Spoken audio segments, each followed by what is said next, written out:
வணக்கம். இன்றைக்கி myhome mykitchenல சுண்டக்காய் வத்த குழம்பு எப்படி செய்யறதுன்னு பார்க்கலாம்.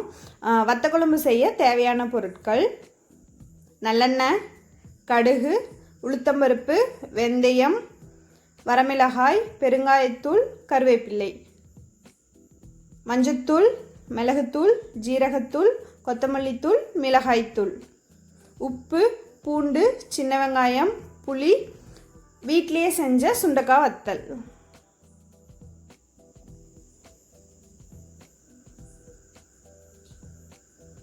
அப்புறம் கொஞ்சமாக வெல்லம், தண்ணி. இப்போ பெரிய நெல்லிக்காய் அளவு புளியை சுடுதண்ணி ஊற்றி ஒரு 5 நிமிஷம் ஊற வச்சுட்டு அப்புறம் கரைச்சி எடுத்துக்கோங்க. இப்போ அடுப்பில் ஒரு பாத்திரம் வச்சுட்டு 4லேருந்து 5 டேபிள் ஸ்பூன் நல்லெண்ணெய் சேர்த்துக்கோங்க. எண்ணெய் நல்லா சூடான பிறகு 1 டீஸ்பூன் கடுகு. கடுகு நல்லா படபடன்னு வெடித்ததுக்கப்புறம் 1 டீஸ்பூன் உளுத்தம்பருப்பு, 1 டீஸ்பூன் வெந்தயம், 3 வரமிளகாயை 1-2 கிள்ளி சேர்த்துக்கோங்க. மிளகாயும் வெந்தயமும் நல்லா செவக்கிற வரைக்கும் எண்ணெயில் வறுத்துக்கோங்க. வறுபட்ட பிறகு 1/4 கப் அளவுக்கு சுண்டக்காய் வத்தல் சேர்த்து சுண்டக்காய் வத்தலையும் எண்ணெயில் வறுத்துக்கோங்க.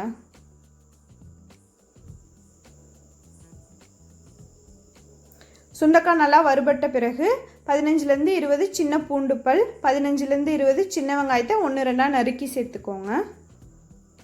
வெங்காயமும் பூண்டும் நல்லா வதங்கணும். வெங்காயம் பூண்டு நல்லா வதங்கின பிறகு 1/4 டீஸ்பூன் பெருங்காயத்தூள், கொஞ்சமாக கருவேப்பிலை இலை, 1/2 டீஸ்பூன் மஞ்சத்தூள், 1/2 டீஸ்பூன் மிளகுத்தூள், 1 டீஸ்பூன் ஜீரகத்தூள், 2 டீஸ்பூன் கொத்தமல்லித்தூள், 2 டீஸ்பூன் மிளகாய்த்தூள். மிளகாய்த்தூள் காரத்துக்கு தகுந்த மாதிரி சேர்த்துக்கோங்க. இப்போ மசாலா எல்லாத்தையும் நல்லா கலந்து விடலாம்.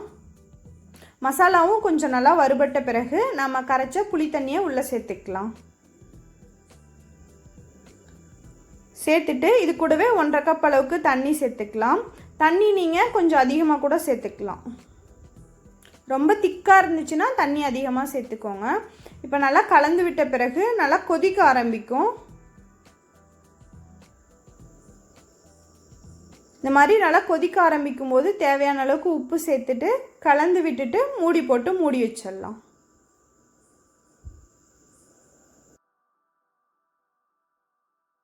மூடி போட்டு 5லேருந்து 6 நிமிஷம் மிதமான தீயில கொதிக்க விடுங்க. நல்லா கொதித்து பாதி வற்றினதுக்கப்புறம் ஒரு சின்ன துண்டு வெல்லத்தை உள்ளே சேர்த்து கலந்து விட்டுட்டு மறுபடியும் மூடி போட்டு மூடிடலாம். இப்போ அடுப்போட ஹீட்டை இன்னும் கொஞ்சம் கம்மி பண்ணிவிடுங்க. 5லேருந்து 6 நிமிஷம் மீடியம் லோ ஹீட்டில் கொதிக்க விடலாம். இப்போ சுண்டக்காய் குழம்பு நல்லா வத்திடுச்சு. இப்போ பார்த்திங்கன்னா எண்ணெயும் நல்லா பிரிஞ்சு வந்துருச்சு. அவ்வளோதாங்க, முடிஞ்சிச்சு. நம்மளோட சுண்டக்காய் வத்த குழம்பு சாப்பிட்றதுக்கு தயாராகிடுச்சு. இதை நீங்களும் உங்கள் வீட்டில் செஞ்சு பாருங்கள். அப்புறம் உங்களுக்கு இந்த வீடியோ பிடிச்சிருந்தா myhome mykitchenக்கு சப்ஸ்கிரைப் பண்ணுங்கள்.